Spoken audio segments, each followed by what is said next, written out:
జగన్మోహన్ రెడ్డి గారు అధికారానికి దూరమైన తర్వాత బై డిఫాల్ట్గా అధికారంలో ఉన్న కూటమి అధికారం కోల్పోయిన పార్టీని బలహీనం చేయడం కోసం వాళ్ళ మీద కేసులు పెట్టడం, మా క్యాడర్ను వేధించడం అండ్ కొన్ని చోట్ల వాళ్ళను ఇటువైపు పార్టీలోకి లాగేయడం, రకరకాల ఎత్తుగడలు అవలంబిస్తారు. ఇప్పుడు ఆంధ్రప్రదేశ్లో కూటమి 3 పార్టీల కూటమి ఉంది కాబట్టి ఈ 3 పార్టీలు కూడా వైసీపీ నుంచి వచ్చే వాళ్ళకు గేట్లు తెరిచి అందరినీ వెల్కమ్ చెబుతూ ఉన్నారు. టీడీపీలోకి వాళ్ళకు పాసిబిలిటీ ఉంటే టీడీపీలోకి, లేదు వాళ్ళకి ఇబ్బంది ఉంటే జనసేనలోకి, లేదా 2 చోట్ల ఇబ్బంది ఉంటే బీజేపీలోకి.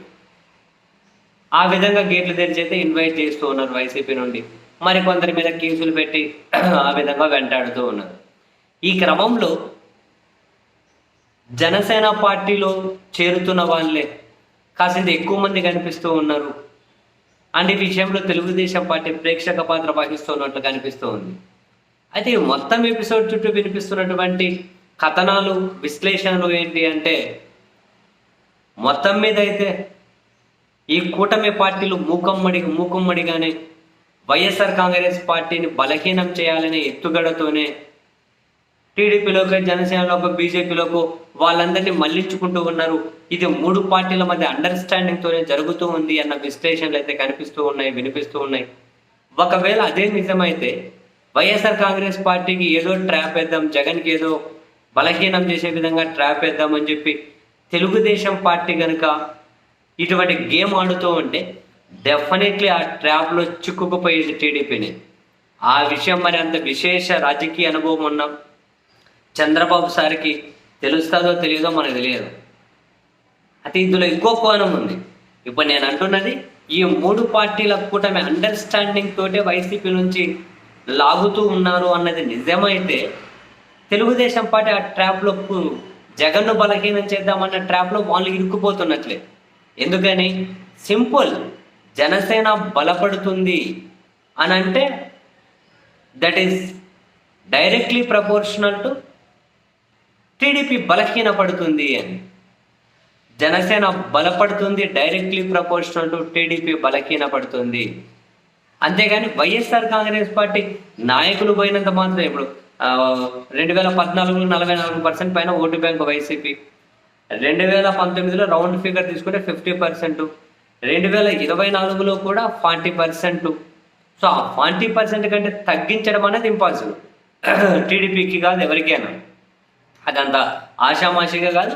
వాళ్ళు కరడు కట్టినటువంటి జగన్మోహన్ రెడ్డి గారిని చూసి ఆ పార్టీని అభిమానించే వాళ్ళు, దాన్ని లాగేయడం కష్టం. మరి అటువంటిప్పుడు జనసేన పార్టీ కనుక బలపడితే అల్టిమేట్గా నష్టం ఎవరికి? టీడీపీకే నష్టం. టీడీపీకే నష్టం. ఒకవేళ పొత్తులో ఉన్నా కూడా జనసేన పార్టీకి ఎక్కువ సీట్లు ఇవ్వాల్సి ఉంటుంది, టీడీపీకే నష్టం. ఒకవేళ పొత్తులో లేకపోయినా కూడా వీళ్ళిద్దరి మధ్య ఇప్పుడు పొత్తులో అధికారం ఉన్నారు కాబట్టి నెక్స్ట్ మేమిద్దరం పొత్తులో లేము అని ఇండివిజువల్గా పోటీ చేస్తే వాళ్ళకు ఉన్నటువంటి ఓటు ఇటువైపు అటు అటువైపు ఇటు రావాలి. కానీ జగన్కు ఉన్నటువంటి ఆ కీలకమైన ఓటు బ్యాంక్ అయితే అది చెక్కు చెదరదు. సో మరి ఇప్పుడు వైసీపీ నుంచి జనసేనలోకి వెళ్తున్న చేరికలు నేను అనుకుంటూ ఉన్నా అది జనసేన, బీజేపీ వాళ్ళిద్దరు గేమ్ ప్లాన్ ప్రకారం రాజకీయంగా బలపడుతూ ఉన్నారు.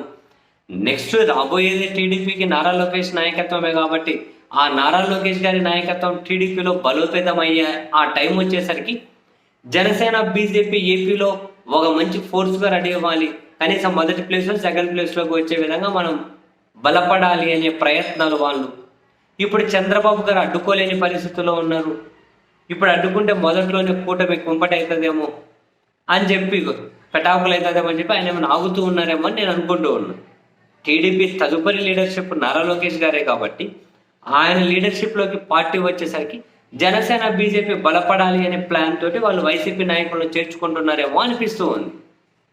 కాదు కూడదు అని వైసీపీని బలహీనం చేయాలని చంద్రబాబు గారే ఆ వైసీపీలోని నాయకుల్ని జనసేనలోకి పంపిస్తున్నారు అన్నమాట కనుక ఒక కోణంలో నిజమైతే, జగన్ను బలహీనం చేయాలనే ట్రాప్లో చంద్రబాబు గారి నేతృత్వంలో టీడీపీనే బలహీన పడిపోతుంది.